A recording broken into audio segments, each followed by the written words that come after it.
The rain poured down on New Terra Colony's main street as Zara clutched her two young children closer to her chest. Their purple skin glistened with moisture, and their large golden eyes darted nervously between the passing humans. She had been standing outside the human administrative building for 3 hours now, waiting for someone, anyone, who might listen to her desperate plea. Her husband Keth had died in the mining accident just 2 weeks ago. The Zalarian Mining Consortium had offered her a pittance in compensation, barely enough to survive for a month. Without Keth's income, she faced eviction from their small apartment in the alien quarter. Worse still, the Galactic Child Services had already sent notices threatening to place her children in institutional care if she couldn't prove stable housing and income within 7 days. Captain Marcus Chen emerged from the building, his blue uniform marking him as one of the human colonial defense officers. Zara had heard stories about humans, how they were fierce warriors who had somehow managed to carve out territories in space despite being a relatively young species.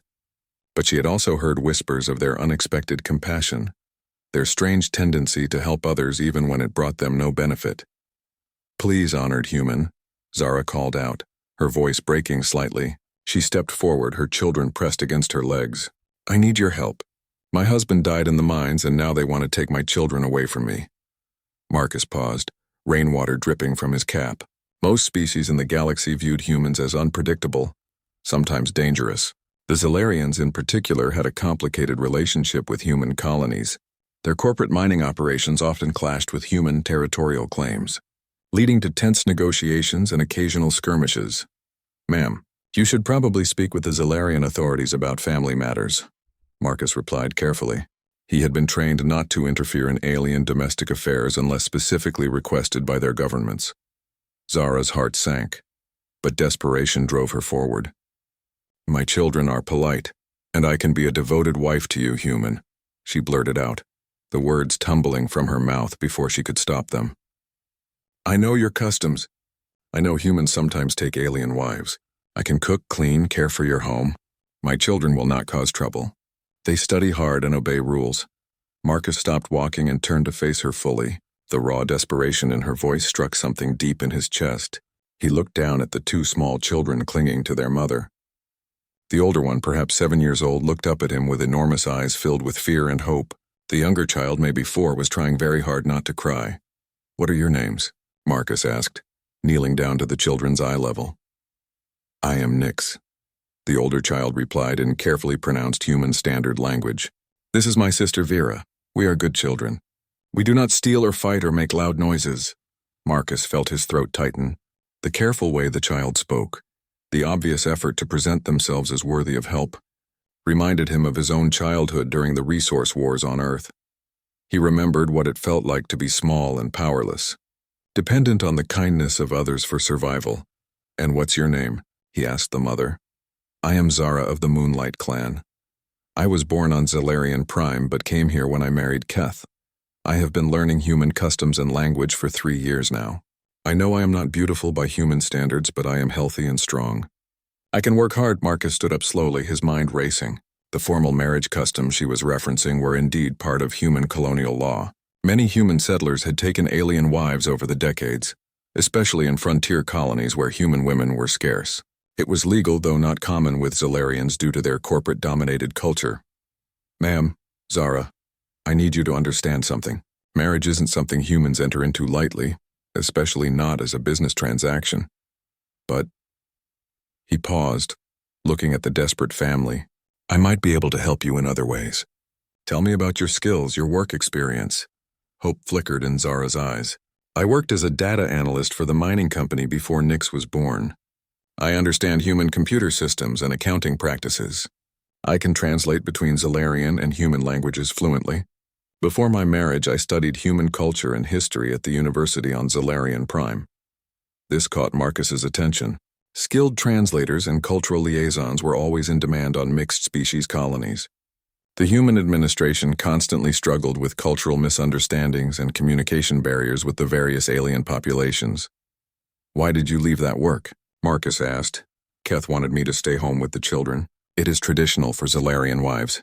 But now," she gestured helplessly at their situation. Marcus made a decision. Listen, I can't promise anything about marriage, but I think I can help you find work. We're always looking for qualified translators and cultural advisors. The pay is good, and it comes with housing benefits. But first we need to deal with the immediate problem of child services. You would help us? Zara asked, her voice barely above a whisper. Yes, but not because you offered to marry me. I'm helping because it's the right thing to do, and because your skills could be valuable to our community. Marcus pulled out his communicator. I'm going to call my supervisor. We might be able to arrange temporary emergency housing while we sort out employment. As Marcus made the call, Zara felt tears of relief mixing with the rain on her face. She had heard stories of human kindness, but experiencing it firsthand was overwhelming. Her children pressed closer to her, sensing that something important was happening. Mama, Nix whispered in their native language, is the human going to help us? I think so, little one, Zara replied softly. I think maybe he is. Marcus finished his call and turned back to them. Okay, here's what we're going to do. My supervisor is arranging temporary housing in the human quarter tonight. Tomorrow morning, you'll interview for a position with our Cultural Affairs Department. If it works out, you'll have steady income and permanent housing within the week. Zara felt her knees go weak with relief. Thank you, honored human. Thank you so much. Call me Marcus. And Zara, you don't need to offer marriage to get help. Sometimes people just help each other because it's right. As they walked toward the temporary housing unit, Zara reflected on what she had learned about humans today. Their reputation for unpredictable kindness, it seemed, was well-deserved. The temporary housing unit was small but clean, with 2 beds, a basic kitchen, and a bathroom. Zara sat on one of the beds with her children curled up beside her, still hardly believing their fortune. Through the window she could see the human quarter of the colony, neat rows of prefabricated buildings, small gardens, and children playing in designated areas despite the evening rain. Mama, why do the human buildings look different from ours? Vera asked, her small finger pressed against the glass. Humans build for families, Zara explained softly. They make spaces for children to play and grow safely. Our people build for efficiency and profit. A knock at the door interrupted her thoughts.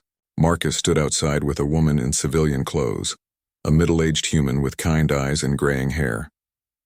Zara, this is Dr. Sarah Williams. She's the head of our Cultural Affairs Department and will be conducting your interview tomorrow. She wanted to meet you and the children tonight. Dr. Williams extended her hand in the human greeting gesture. Please call me Sarah. I hope you're settling in okay. I brought some food. I wasn't sure what Zalarians could eat safely, so I stuck to basic nutrients and fruits. The gesture touched Zara deeply. That is very thoughtful, Dr. Williams. We can eat most human foods, actually. Our species evolved from similar biological origins. Sarah, please. May I come in? I'd like to talk with you about the position we have available. As they sat around the small table, Sarah explained the role. We need someone who can serve as a cultural liaison between our human administration and the various alien populations in the colony. You'd help resolve disputes, translate not just language but cultural concepts, and advise us on policy decisions that affect mixed communities. It sounds challenging, Zara replied honestly, but it also sounds important. It is. Marcus tells me you studied human culture at university. That's unusual for a Zalarian. Zara nodded, glancing at her children who were quietly examining the human food packets. I was always curious about other species. Zalarians tend to focus inward, on our own people and profits. But I wanted to understand why humans were so successful despite being newer to galactic civilization. And what conclusions did you reach? Sarah asked, genuinely interested. Humans adapt quickly and treat other species as individuals rather than just representatives of their race. Most species, including my own, see aliens as either useful, threatening, or irrelevant. Humans seem to see them as people. Marcus and Sarah exchanged glances. This level of cultural insight was exactly what they needed. Tell me about your work experience with the mining company. Sarah continued. I analyzed ore quality data and managed logistics for the mining operations. But I also noticed patterns in workplace accidents and efficiency problems that related to cultural misunderstandings between human and alien workers. I wrote several reports suggesting improvements, but management ignored them because I was just a data analyst, and a female one at that. Do you still have copies of those reports? Zara looked embarrassed. They were on my work terminal. When Keth died, the company immediately terminated my access to all systems. They said it was policy. Sarah's expression darkened slightly. That seems unnecessarily harsh, especially given your circumstances. The Zalarian Mining Consortium prioritizes security over compassion, Zara replied quietly. They were probably worried I might steal trade secrets or sabotage equipment out of grief. Would you be comfortable working with humans who might have conflicts with Zalarian corporate interests? Marcus asked. I want to be upfront. There are ongoing disputes about mining rights and territorial boundaries. Zara considered this carefully. I am Zalarian by birth, but this colony is my home now. My children will grow up here. I want what's best for this community, not for corporate profits on Zalarian Prime. Sarah smiled. That's exactly the kind of perspective we need. Now let me ask about your children. The position would require some travel to different parts of the colony, occasional evening meetings, and possibly some off-world conferences. How would you handle childcare? I would make arrangements. Perhaps I could find other Zalarian families, or... Zara hesitated, unsure of human childcare customs. Actually, Sarah interjected, the colonial administration provides childcare services for working parents. Your children would attend our integrated schools during the day and after-school programs when you're working late. It's part of our family support system. Zara stared at her. The government provides childcare? For free? It's not free, it comes out of colonial taxes. But yes, all working parents have access to quality childcare and education. We've learned that strong families create strong communities. This concept was almost unimaginable to Zara. On Zalarian worlds, childcare was entirely a private family responsibility. Many Zalarian women stopped working entirely after having children because they had no other options. There's something else, Marcus added. The position comes with full colonial citizenship for you and your children. That means legal protection under human colonial law, access to health care, education benefits, and eventually, if you choose, the right to vote in colonial elections. Even though we're not human, citizenship is about contribution to the community, not species, Sarah explained. We have Centaurian citizens, Altarian citizens, even a few hive mind collective members who've achieved individual citizenship. It's unusual but not unprecedented. Zara felt overwhelmed by the generosity. Why are you offering so much? I came to you as a desperate widow with nothing to offer. Sarah leaned forward earnestly. Because you have skills we need, intelligence we value, and perspective that will make our colony better. But more than that, because helping families in crisis is just what communities do. At least it's what human communities try to do. I don't understand how humans became so successful with attitudes like this. Most species would see such generosity as weakness. Marcus grinned. That's the funny thing about humans. Our weakness for helping each other actually makes us stronger as a whole. When people know their community will support them in crisis, they're more willing to take risks, innovate, and contribute. When people feel secure, they do better work. Plus, Sarah added with a smile, desperate people sometimes make desperate choices. It's much better for everyone if we prevent desperation in the first place. As the evening progressed, Zara found herself relaxing for the first time in weeks. Her children, initially shy around the humans, gradually warmed up to Sarah's gentle questions about their interests and dreams. Nix proudly demonstrated his reading skills in both Zalarian and human languages, while Vera showed off her drawings of the colony's various alien residents. Your children are lovely, Sarah told Zara as she prepared to leave. Nix shows real aptitude for languages, and Vera has an artist's eye for detail. They'll do well in our schools. After the humans left, Zara tucked her children into the unfamiliar but comfortable beds. Mama, Nix asked sleepily, are we going to stay with the humans now? I think so, little one. If everything goes well tomorrow, we might have a real home here. I like the human lady. She smiled at us like we were important. Zara stroked her son's hair, marveling at his observation. Yes, sweetheart. I think to humans everyone is important. As her children drifted off to sleep, Zara stood by the window looking out at the human quarter. Tomorrow would bring new challenges, but for the first time since Keth's death, she felt hope for their future. Perhaps her desperate offer of marriage had been unnecessary, but it had led them to something better, a chance to build a real life in a community that valued contribution over extraction, families over profits, and individuals over stereotypes. The rain had stopped, and stars were beginning to appear through the clearing clouds. The interview the next morning went better than Zara had dared hope. Sarah Williams introduced her to the Cultural Affairs team, a diverse group that included 2 humans, a Centaurian engineer, and, surprisingly, another Zalarian woman named Kira, who had been working as a junior translator for 6 months. Kira came to us through similar circumstances, Sarah explained privately before the formal interview began.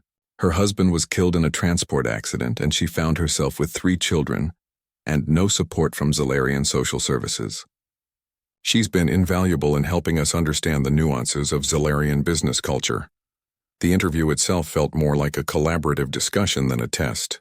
The team presented Zara with real scenarios they had encountered: disputes between human families and Zalarian landlords, misunderstandings about religious practices, conflicts over children's education requirements, and workplace safety concerns at the mining facilities. Last month, we had 17 Zalarian workers quit their jobs at the processing plant in a single day, explained James, the senior human liaison. The plant supervisor was convinced it was some kind of organized protest, but we couldn't figure out the cause. The workers wouldn't explain, just said they could not continue working there. Zara thought carefully. Was this shortly after the Day of Remembrance? Actually, yes. How did you know? The Day of Remembrance is when Zalarians honor our ancestors. It's traditional to burn sweet-scented herbs and meditate on family lineage.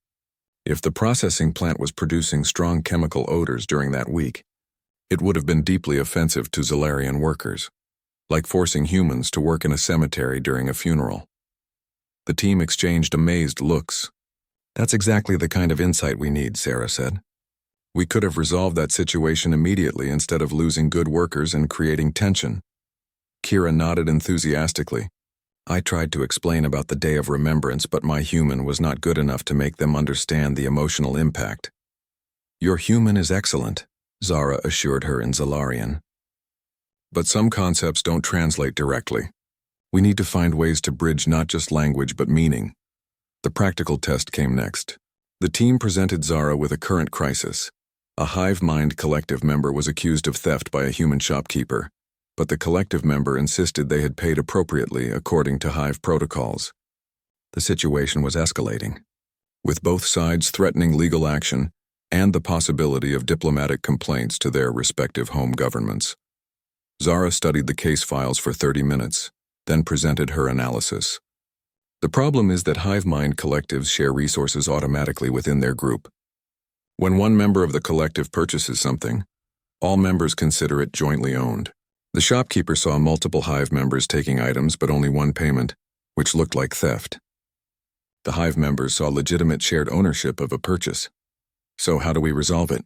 James asked. We need to establish a clear protocol for hive transactions that both sides understand. The hive collective should designate one member as the official purchaser for each transaction, and that member should explicitly state purchasing for the collective when buying items. The shopkeepers need training on hive social structure so they understand the arrangement. Sarah smiled. And the current dispute? Misunderstanding, not theft. The shopkeeper should be compensated for his confusion and stress, and the hive collective should receive cultural orientation about individual ownership concepts in human commerce. Brilliant, Sarah declared. When can you start? The job came with a small but comfortable apartment in a mixed-species residential area, where human families lived alongside Zalarians, Centaurians, and other alien settlers. The children's school was a 5-minute walk away, and the Cultural Affairs office was accessible by a short transit ride. As they moved their few possessions into their new home that afternoon, Nix discovered something wonderful in the building's common area: a small library with books in multiple languages, including several Zalarian children's stories he had never seen before. Mama, look, he called excitedly. They have books in our language, but also books about humans and other species. Vera found the children's art supplies and immediately began drawing pictures of their new apartment. I want to make pictures for our walls, she announced solemnly. Their next-door neighbor, a human woman named Elena Martinez, introduced herself while her young daughter played with Vera in the hallway. My husband works in engineering, and I teach at the primary school your children will attend. If you need anything or have questions about the school system, please ask. Thank you, Zara replied, still adjusting to the casual friendliness of human neighbors. Are there many mixed families in the school? About 40% of our students are non-human or mixed heritage. We found that diversity makes education richer for everyone. The children learn so much from each other's different perspectives and cultures. That evening, as Zara prepared dinner in their small kitchen, she received a message on her new work communicator. It was from Marcus Chen checking to see how they were settling in. "Everything is going well," she replied. "Sarah and the team have been very welcoming and the children love their new school already." "Good to hear. I wanted you to know that your first assignment might be challenging. We've got a situation developing at the main mining facility. Tension between human safety inspectors and Zalarian management. Your predecessor couldn't resolve it, and it's escalating toward work stoppages." Zara felt a flutter of nervousness but also excitement. What kind of tension?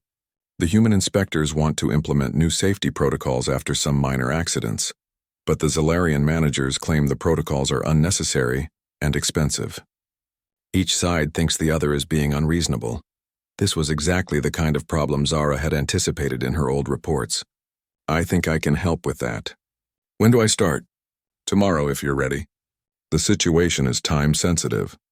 After ending the communication, Zara sat quietly for a moment, reflecting on how much her life had changed in just 2 days.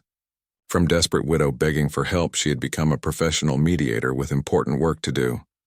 "Mama," Nix asked, appearing in the kitchen doorway. "Are you sad?" "No, sweetheart. I'm grateful, and maybe a little nervous about my new job. The human lady Sarah said you were very smart and would help solve problems." "Did she? What else did she say?" "She said humans like people who work hard and help others, even if they're different. She said that's what makes communities strong." Zara hugged her son close. "She's right, and tomorrow I'm going to try to help make our community stronger by solving a big problem at the mines." "Will it be dangerous?" "No, little one. Just complicated. But I think I understand both sides of the problem, which means I might be able to help them understand each other." As she tucked her children into bed that night, Zara thought about her desperate offer to Marcus just 2 days ago. She had offered marriage out of fear and desperation, thinking it was the only way to save her family. Instead, she had discovered something better, a community that valued her skills, protected her children, and gave her meaningful work that could make a difference. Tomorrow would bring new challenges, but tonight, for the first time in months, Zara fell asleep feeling secure and hopeful about the future. Her children were safe, she had important work to do, and they were building a life in a place where being different was seen as valuable rather than threatening. The rain had returned, but inside their warm apartment it sounded peaceful rather than ominous. The mining facility stretched across several kilometers of New Terra's northern territory, a complex maze of processing plants, equipment yards, and administrative buildings. As Zara approached the main office with Sarah Williams, she could see clusters of workers gathered in tense conversations near the entrance gates. "The situation deteriorated overnight," Sarah explained as they walked. "The Zalarian management team arrived this morning with legal documents threatening to void their operational contracts if the new safety protocols are implemented. The human safety inspectors are threatening to shut down operations entirely if the protocols aren't adopted within 48 hours. Zara studied the body language of the mixed groups of workers. "Both sides are scared," she observed. "The Zalarians fear financial ruin and the humans fear preventable deaths. Fear makes people rigid in their positions." Inside the conference room, the atmosphere was thick with tension. 3 Zalarian managers sat on one side of a large table, their purple skin showing the pale stress patterns that indicated high anxiety. Across from them, 4 human officials reviewed safety reports with grim expressions. "Zara, I'd like you to meet Supervisor Gent from the Mining Consortium and Chief Inspector Rodriguez from our safety department," Sarah said, handling the introductions carefully. Supervisor Gent's response was immediate and hostile. "I was not informed that the humans were bringing a Zalarian to these negotiations. This creates a conflict of interest situation." "Actually," Zara replied calmly in perfect corporate Zalarian, "I'm here as a neutral cultural advisor to help both parties understand each other's concerns more clearly. My loyalty is to finding a solution that protects, lives while maintaining operational efficiency." The Zalarian managers looked surprised to hear their native language spoken so fluently by someone working with the humans. Chief Inspector Rodriguez studied Zara with curious interest. "What's your background in mining operations?" Rodriguez asked. "I worked as a data analyst for Zalarian Mining Consortium operations for 4 years before my marriage. I specialized in efficiency analysis and accident pattern recognition." Supervisor Gent leaned forward. "You're the analyst who wrote those safety reports that management filed away." "I remember reading them." "Your predictions about equipment failure patterns were remarkably accurate." "Thank you. Those reports might actually be relevant to our current situation." Zara spent the next hour listening to both sides present their positions. The humans wanted comprehensive safety protocols including mandatory rest periods, protective equipment upgrades, regular health screenings, and emergency response training.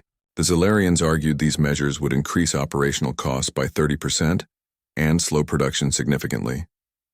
"May I ask some questions to clarify the specific concerns?" Zara requested. She turned first to the human team.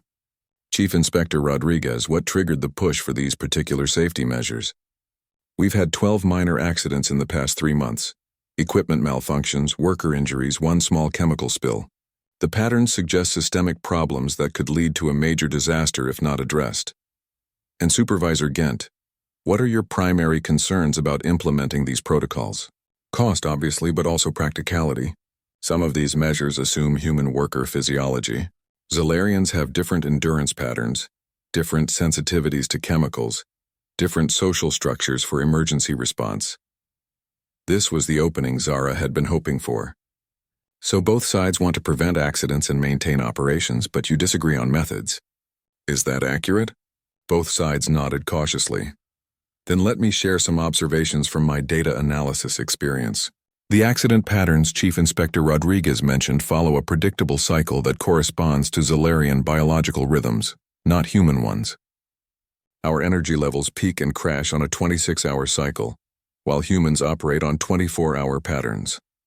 She pulled out her tablet and displayed charts she had prepared the night before. "Look at the timing of these 12 accidents. 7 of them occurred during what humans consider normal working hours, but what Zalarians experience as low-energy periods. We're trying to maintain human productivity schedules with Zalarian biology." The room fell silent as both sides studied the data. "Furthermore," Zara continued, "the protective equipment specifications assume human body proportions and skin sensitivity. Zalarian workers need different fitting protocols and different chemical protection standards." Supervisor Gent looked intrigued despite himself. "You're suggesting the safety protocols need to be species-specific?" "I'm suggesting they need to be effective, which means acknowledging that different species have different needs. But I'm also suggesting this could actually reduce costs rather than increase them." Chief Inspector Rodriguez frowned. "How do you figure?" "If we adjust work schedules to match Zalarian biological rhythms, productivity will increase during their peak energy periods, and we can reduce staffing during their low energy periods. If we design species-appropriate safety equipment, we'll prevent more accidents with less equipment." Zara spent the next 2 hours walking both sides through a detailed proposal. Instead of forcing uniform protocols, she suggested developing parallel safety systems that achieved the same protective goals through different methods appropriate to each species. For example, she explained, humans respond well to individual protective equipment and personal responsibility training. Zalarians respond better to group safety protocols and collective responsibility systems. Both approaches can prevent accidents, but trying to force Zalarians into human-style individual safety training actually reduces its effectiveness. The breakthrough came when she addressed the emergency response concerns. The current emergency protocols assume human reaction patterns, individual decision-making under stress, but Zalarians naturally form consensus groups during emergencies. Instead of fighting this tendency, we can use it. Designate trained Zalarian emergency coordinators who can quickly build consensus for evacuation or containment procedures. By the end of the day, both sides had agreed to a pilot program implementing species-specific safety protocols in one section of the mining operation. If successful after 30 days, the protocols would be expanded facility-wide. This could actually work, Chief Inspector Rodriguez admitted as they prepared to leave. "I've been trying to force square pegs into round holes instead of recognizing that different-shaped pegs need different-shaped holes." Supervisor Gent approached Zara privately as the meeting concluded. Your analysis was impressive. The consortium could use someone with your skills in our efficiency optimization department. Thank you for the offer, but I'm committed to my work with the Cultural Affairs Department. However, I'd be happy to consult on projects that benefit the whole colony. As Zara and Sarah returned to their office, Sarah was practically glowing with satisfaction. That was masterful. You turned a potential crisis into a collaborative improvement project. The solutions were obvious once both sides understood each other's actual concerns instead of their assumed concerns. Zara replied. Humans and Zalarians both want safe, efficient operations. They just have different ideas about how to achieve them. That evening, Zara found her children working on homework at their small dining table. Nix was practicing human mathematics while Vera drew pictures of the different species she had met at school. How was your first day at work, Mama? Nix asked. Complicated but good. I helped some humans and Zalarians understand each other better. Like translation? Yes, but not just words. I translated ideas and feelings too. Vera looked up from her drawing. Is that why the humans wanted you to work for them? Zara considered the question carefully. I think they wanted me because I understand both human and Zalarian ways of thinking, and I can help them find solutions that work for everyone. That sounds important, Nix said seriously. It is important. And it's exactly the kind of work I want to do, helping people understand each other instead of fighting. As her children returned to their homework, Zara reflected on the day's success. 3 days ago, she had been a desperate widow offering marriage to a stranger in exchange for help. Today, she had prevented a potential economic and diplomatic crisis through skilled mediation. The transformation felt almost miraculous. More importantly, she was beginning to understand what made human communities so resilient. They didn't just tolerate diversity, they actively sought ways to turn differences into advantages. Instead of seeing her Zalarian perspective as a limitation, they valued it as a resource. Tonight, she felt truly hopeful about their future in the human colony. 3 weeks into the Safety Protocol pilot program, Zara received an urgent message while reviewing cultural sensitivity training materials for the Colonial Police Force. The message was from Marcus Chen, marked as priority urgent. Zara, we need you at the mining facility immediately. There's been an accident and the situation is getting complicated fast.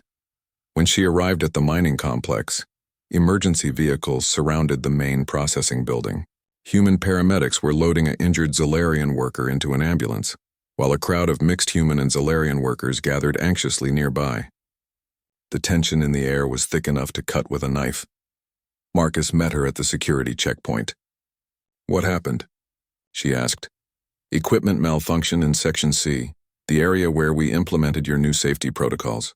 A hydraulic press failed and caught a Zalarian worker's arm. He'll recover, but he's badly injured. Zara felt her stomach drop. Are people blaming the new protocols? Some are. Supervisor Gant is claiming the accident proves the protocols are inadequate. Some of the human workers are saying we should never have trusted Zalarian safety methods. Chief Inspector Rodriguez is talking about shutting down the entire operation pending a full investigation. As they approached the accident site, Zara could hear raised voices from inside the building. Through the doorway, she saw Supervisor Gant arguing heatedly with Chief Inspector Rodriguez, while workers from both species clustered in separate, hostile groups. The Zalarian collective safety response failed completely, Rodriguez was saying. When the accident happened, instead of immediate individual action, the Zalarian workers formed a discussion circle while their colleague was trapped under machinery. The emergency protocols were followed correctly, Gant snapped back. The human emergency responders ignored established consensus procedures and created chaos by acting individually. Zara took a deep breath and walked into the middle of the confrontation. Before we assign blame, can someone explain exactly what happened step by step? A young Zalarian worker named Tex stepped forward nervously. I was operating the hydraulic press when the safety sensor failed. The press came down on Jorik's arm. I immediately called for emergency assistance and began consensus formation procedures as trained. And then? Zara asked gently. A human worker named Davidson joined the explanation. I heard the call for help and ran over. I saw Jorik trapped and started trying to lift the press manually. The Zalarian workers were standing in a circle talking instead of helping. We were not just talking, Tex replied indignantly. We were rapidly establishing the safest extraction method through group analysis. Individual action without consensus could have made the injury worse. While you were analyzing, he was bleeding, Davidson shot back. Zara held up her hand for silence. How long did the consensus formation take? Approximately 90 seconds, Tex replied. And how long did the individual rescue attempt take? Davidson looked uncomfortable. I couldn't lift the press alone. I had to call for more help anyway, maybe 2 minutes total before we got it lifted. So the time difference was minimal. But the approaches created conflict instead of cooperation, Zara summarized. She turned to the broader group of workers. How many of you have worked together on emergency situations before today? Most hands remained down. That's the real problem, Zara announced. We implemented species-specific safety protocols, but we didn't train mixed teams to coordinate their different approaches during actual emergencies. She walked over to examine the failed hydraulic press. The safety sensor had indeed malfunctioned, but something about the failure pattern looked familiar. Has this press been giving any warning signs of problems? Minor sensor glitches for the past week, Tex admitted. But they always reset themselves. Did anyone report these glitches? Uncomfortable silence filled the room. Let me guess. The glitches happened during low-energy periods for Zalarian workers, when humans weren't around to observe them, and the problem seemed too minor to warrant formal reports. More uncomfortable silence confirmed her suspicion. Zara turned to address both management teams. The accident wasn't caused by inadequate safety protocols. It was caused by inadequate communication between species about equipment problems and inadequate coordination training for mixed emergency response. Chief Inspector Rodriguez looked skeptical. How do you figure? The Zalarian consensus method would have identified the safest extraction technique quickly and prevented further injury. The human individual response method would have provided immediate assistance to prevent shock and blood loss. If both teams had been trained to coordinate their approaches, Jorik would have received optimal care. She pulled out her tablet and began sketching a new protocol diagram. Here's what should have happened. At the first sign of emergency, the nearest Zalarian worker initiates rapid consensus formation, while the nearest human worker provides immediate first aid and stabilization. The Zalarian team develops the safest extraction plan while the human team keeps the victim stable and prepares extraction equipment. Both teams execute the plan together. Supervisor Gent studied the diagram. This requires significant cross-training between species. Yes, but it also produces better outcomes than either approach alone. The Zalarian method prevents hasty actions that could worsen injuries. The human method prevents dangerous delays in critical care. Over the next several hours, Zara worked with volunteers from both species to develop and practice the new coordinated emergency protocols. The breakthrough came when Davidson and Tex were paired as an emergency response team. So when you start your consensus formation, I should be checking for immediate dangers and providing first aid? Davidson asked. Exactly. And when I signal that consensus is forming, you can begin preparing whatever equipment our plan requires. Actually, that makes sense. I was so focused on trying to lift the press immediately that I didn't even check if Jorik was breathing properly or assess his other injuries. And I was so focused on finding the safest solution that I didn't consider that immediate stabilization was also necessary. By the end of the day, mixed teams of human and Zalarian workers were running coordinated emergency response drills with impressive efficiency. The accident investigation revealed that the coordinated approach would have extracted Jorik 60 seconds faster than the actual confused response, with significantly less risk of additional injury. Chief Inspector Rodriguez approached Zara as the session concluded. I owe you an apology. When I heard about the accident, I assumed the mixed protocols were a failure. I should have looked deeper before jumping to conclusions. The protocols did fail in a way, Zara replied honestly, but they failed because they were incomplete, not because they were wrong. We learned something important today about how to make them better. Supervisor Gent joined the conversation. The consortium board was prepared to cancel the entire safety program after this accident. Now I can report that we've actually improved our emergency response capabilities beyond the original specifications. As Zara prepared to leave the facility, several workers approached her to express gratitude. Jorik himself, despite his bandaged arm, stopped by to thank her. I heard about what happened during my accident, and how you helped everyone learn to work together better," he said. "My injury will heal, but the better safety training might prevent other people from getting hurt at all." "That's the goal," Zara replied. "I'm sorry you had to be injured for us to learn this lesson. Sometimes the best learning comes from difficulties," Jorek said philosophically. "Zalarian wisdom teaches that problems are opportunities to build stronger solutions." On the transport back to the Colonial Administration building, Zara reflected on the day's crisis and resolution. Once again, she had found that human and alien approaches weren't fundamentally incompatible. They were complementary. The challenge was helping people see beyond their initial assumptions and fears to discover how their differences could become strengths.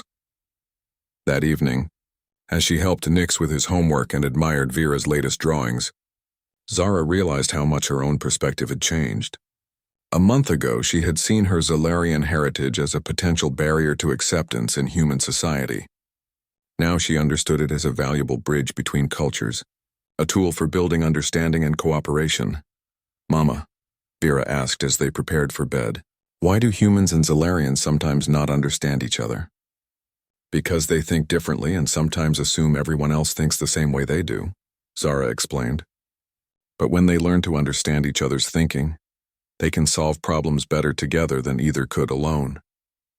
"Is that what you do at work?" "Yes, sweetheart. I help different kinds of people understand each other so they can work together instead of against each other. That sounds like a very important job." "It is, and I love doing it." 6 months after her desperate plea in the rain, Zara stood before the Colonial Council presenting her comprehensive report on interspecies workplace integration. The council chamber was packed with representatives from every major species in the colony: humans, Zalarians, Centaurians, Altarians, and even a delegation from the Hivemind Collective.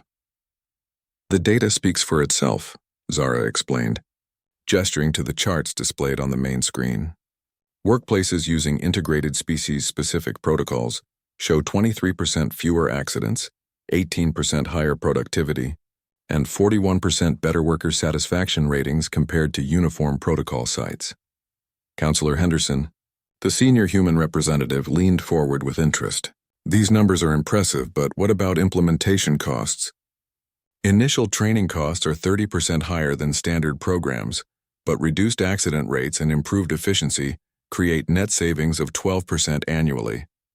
More importantly, worker retention has improved dramatically, reducing recruitment and training costs." Dr. Thane, the Centaurian Council member, raised a concern. "How do we ensure these protocols can scale across different industries beyond mining?" Zara had anticipated this question. Over the past months, she had been working with various businesses to test the principles in different contexts. "We've run pilot programs in manufacturing, agriculture, transportation, and service industries. The specific protocols vary, but the underlying principle remains consistent: leveraging species differences as complementary strengths rather than treating them as obstacles to overcome." She clicked to a new presentation slide showing case studies. "In agricultural operations, human precision and individual task management combines with Centaurian strength and endurance, while Zalarian analytical skills optimize resource allocation. In transportation, Altarian spatial navigation abilities enhance human logistics planning." The Hivemind representative, speaking through their designated individual interface, posed a complex question. "How do collective consciousness entities integrate with individual-focused protocols?" "That's been one of our most interesting discoveries," Zara replied with genuine enthusiasm. "Hive collective decision-making processes provide quality control and error checking that individual species miss. However, the collective benefits from individual species providing diverse input data and alternative perspective analysis." She displayed a detailed workflow diagram. "We've developed hybrid protocols where individual species gather information and propose solutions. The Hive Collective analyzes for consistency and optimization, and final implementation uses species-appropriate execution methods." Senator Vex, the senior Zalarian council member, asked a pointed question. "What about resistance from traditional management structures? Many Zalarian corporations view these collaborative approaches as inefficient." Zara chose her words carefully. "Initial resistance has been significant, particularly from management systems designed around single-species hierarchies. However, early adopters are reporting competitive advantages substantial enough that other organizations are beginning to request consultation. Can you give us specific examples? Henderson requested. Stellar Transport Corporation adopted integrated protocols 6 weeks ago. Their mixed-species cargo loading teams are now completing operations 28% faster than their previous human-only teams, with 0 damage incidents compared to an previous average of 3 incidents per week. She paused to let that sink in before continuing. New Tech Manufacturing replaced their uniform quality control system with species-integrated inspection protocols. Defect detection improved by 46% because different species notice different types of problems. The questions continued for over an hour, covering everything from legal liability to cultural sensitivity training to expansion timelines. Throughout the session, Zara found herself drawing on knowledge and insights she had developed over months of hands-on experience mediating between species, analyzing workplace dynamics and discovering creative solutions to seemingly intractable problems. Finally, Council Chair Morrison called for the vote on colony-wide implementation of integrated workplace protocols. All in favor? The vote was unanimous. After the session, Zara was surrounded by representatives wanting to discuss specific implementation details for their industries and regions. The enthusiasm was overwhelming but also deeply satisfying. Marcus Chen approached her as the crowd began to disperse. Congratulations. You've just revolutionized how this colony approaches interspecies cooperation. It feels surreal, Zara admitted. 6 months ago, I was begging for help on a street corner. Now I'm setting policy for the entire colonial government. You earned this through excellent work and innovative thinking, Marcus replied firmly. But I wanted to talk to you about something else. There's been a development. He handed her an official communication pad. The Galactic Commerce Federation has been monitoring our productivity improvements and workplace safety statistics. They want to invite you to present your integration protocols at the annual Interspecies Economic Cooperation Summit on Nexus Station. Zara stared at the invitation in disbelief. The Economic Cooperation Summit was the most prestigious interspecies business conference in the galaxy, attended by trade representatives from hundreds of worlds. They want me to present to the entire galaxy? Your work is getting attention at the highest levels. If the protocols prove successful on a galactic scale, you could be looking at transforming workplace culture across known space. The magnitude of the opportunity was both thrilling and terrifying. What about my children? The summit is a 3-week conference plus travel time, already considered. The colonial government would sponsor family travel. Nix and Vera could attend the summit's youth education programs, while you participate in the conferences. It would be an incredible educational opportunity for them. That evening, Zara sat with her children discussing the invitation over dinner. Both Nix and Vera had grown tremendously over the past months. Nix was now fluent in 4 languages and showed remarkable aptitude for cross-cultural communication. Vera's artistic talents had flourished in the diverse colonial school environment, and her drawings now captured the subtle emotional expressions of multiple species. Would we really get to see Nexus Station? Nix asked excitedly. I've read about their multi-gravity educational centers, and the art museums with works from hundreds of different worlds? Vera added, if I accept the invitation, yes, but it means Mama would be very busy with work for several weeks. We could help, Nix offered seriously. I could translate if you need assistance with different languages, and Vera could make drawings to help explain concepts to people who think visually. Zara was touched by their eagerness to support her work. You both understand that this opportunity came from the work we've been doing here in the colony? None of this would have happened if we hadn't found a place where our skills were valued. The humans saw that you were smart and could help solve problems, Vera observed with 7-year-old directness.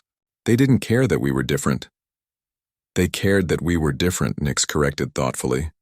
But they thought being different was good, not bad. As they prepared for bed, Zara reflected on her son's insight. The human approach to diversity really was fundamentally different from most galactic cultures. Where other species typically sought uniformity or merely tolerated differences, humans actively cultivated and leveraged diversity as a source of strength. Her communication pad chimed with a message from Sarah Williams. Congratulations on the council presentation today. I heard the vote was unanimous. Also wanted you to know that 3 other colonial governments have requested consultation on implementing similar programs. Your expertise is becoming quite valuable. Another message appeared, this one from Supervisor Gent. The consortium board reviewed your integration protocols presentation. They're interested in licensing the methodology for implementation across all consortium operations. Would you be available for consultation work? A third message from Chief Inspector Rodriguez. The Colonial Safety Commission wants to nominate your emergency response coordination protocols for the annual Galactic Safety Innovation Award. Are you interested? Zara set down the communication pad and walked to her window, looking out over the colony that had become her home. The mixed residential area bustled with evening activity. Human families returning from work, Zilarian children playing traditional games in the common areas, Centaurian neighbors sharing garden produce, Altarian musicians practicing in the park. This diverse, thriving community had given her family not just shelter and employment, but the opportunity to contribute something meaningful to the galaxy. Her desperate offer of marriage had been unnecessary. What humans really wanted was partnership in building something better.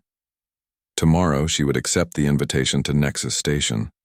Her work in interspecies cooperation was just beginning, and she could hardly wait to see where it would lead next. 2 years after her presentation at Nexus Station, Zara stood in the observation deck of the newest addition to New Terra Colony, the Galactic Institute for Interspecies Cooperation.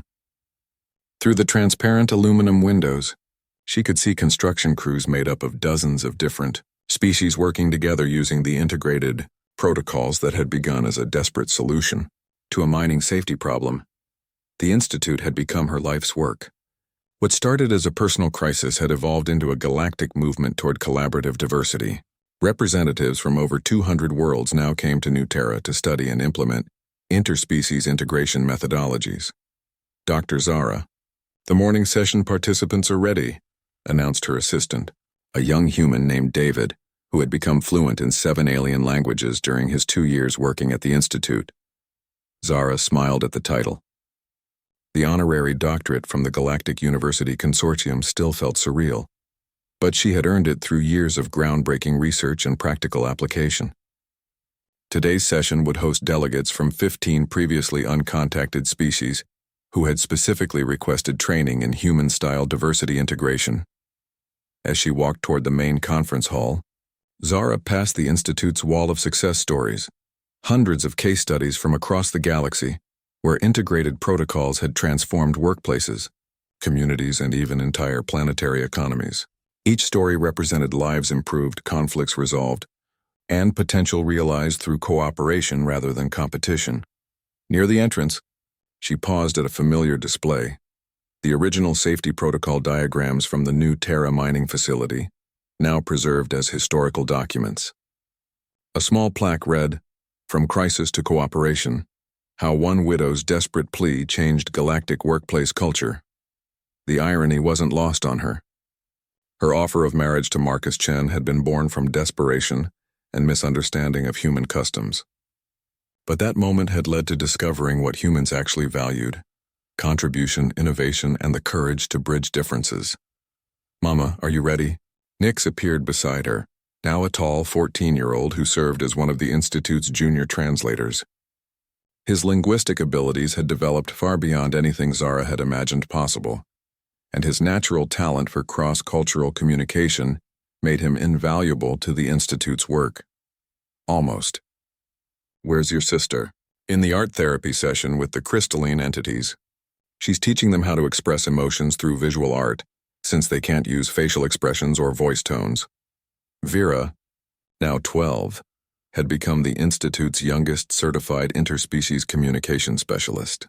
Her artistic talents had evolved into a sophisticated understanding of how different species processed visual information and emotional expression.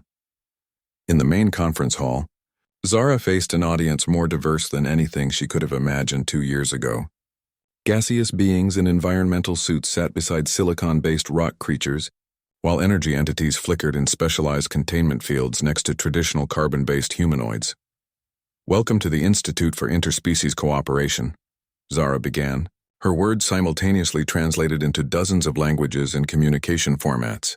Today we'll explore how differences in biology, psychology, and culture can become sources of strength rather than barriers to overcome. She clicked to her first presentation slide, showing productivity and satisfaction statistics from integrated workplaces across the galaxy. The data consistently shows that diverse teams outperform uniform teams in problem-solving, innovation, and efficiency. But only when diversity is actively leveraged, rather than merely tolerated. A delegate from the methane worlds raised a question through their chemical communication interface. How do you address fundamental incompatibilities between species requirements? By reframing incompatibility as complementarity, Zara replied. For example, your methane-based metabolisms seem incompatible with oxygen-breathing species.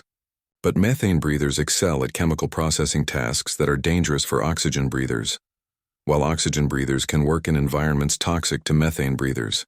Instead of segregation, we design workflows that capitalize on these different capabilities.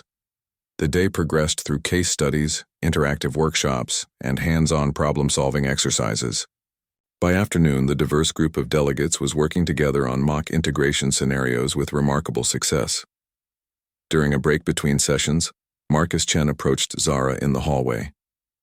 He now served as the Institute's security liaison, having transferred from Colonial Defense to help protect the Institute's research and manage the complex logistics of hosting so many different species. There's something I wanted to discuss with you, Marcus said. The Terran Colonial Authority has offered you the position of Director of Interspecies Relations for all human colonies. It would mean relocating to Earth and overseeing integration policy for over 300 worlds. Zara felt a familiar mix of excitement and apprehension. That's an incredible opportunity, but it would mean leaving New Terra. This colony gave us everything, our home, our community, our purpose. I know. But your work has outgrown any single colony. The methodologies you've developed are being implemented across human space and beyond. You could have impact on a scale that affects billions of beings. What about the Institute? It's established now. Sarah Williams is ready to take over as director, and your research team can continue the work. But galactic policy development needs your expertise at the highest levels. That evening, Zara sat with her children discussing the offer over dinner, just as they had discussed the Nexus Station opportunity years earlier. But now the conversation was between equals, 3 family members who had all contributed significantly to the Institute's success. Earth would be amazing for educational opportunities, Nix observed. The xenolinguistics programs there are the best in human space, and I could help you with the policy development work. The art scene on Earth includes works from species I've never even seen, Vera added enthusiastically. Plus, the interspecies cultural exchange programs need someone who understands visual communication across different biological types. So you're both in favor of the move? Mama, Nick said seriously, 2 years ago you taught delegates from 200 worlds how to work together better. If you can do that for 300 human colonies, think how many lives you could improve. And besides, Vera added with a grin, we're not just your children anymore. We're your research partners. Wherever you go, we go, later that night. As Zara walked through the colony that had saved her family and launched her career, she reflected on the extraordinary journey that had begun with desperate words spoken in the rain. My children are polite, and I can be a devoted wife to you, human. An offer born from fear and misunderstanding. She had offered marriage because she thought it was what humans wanted. Instead, she had discovered they wanted partnership in building a better future. They wanted her skills, her perspective, and her willingness to bridge differences rather than surrender to them. Now, standing at the threshold of an even greater opportunity, Zara understood that her story wasn't really about one widow's desperate plea. It was about what became possible when people chose cooperation over competition, understanding over assumption, and diversity over uniformity. The next morning, she would accept the position with the Terran Colonial Authority. Her work in transforming interspecies relations was far from finished, but she no longer approached it from desperation. She approached it from hope, supported by a community that had taught her to see differences as gifts rather than obstacles.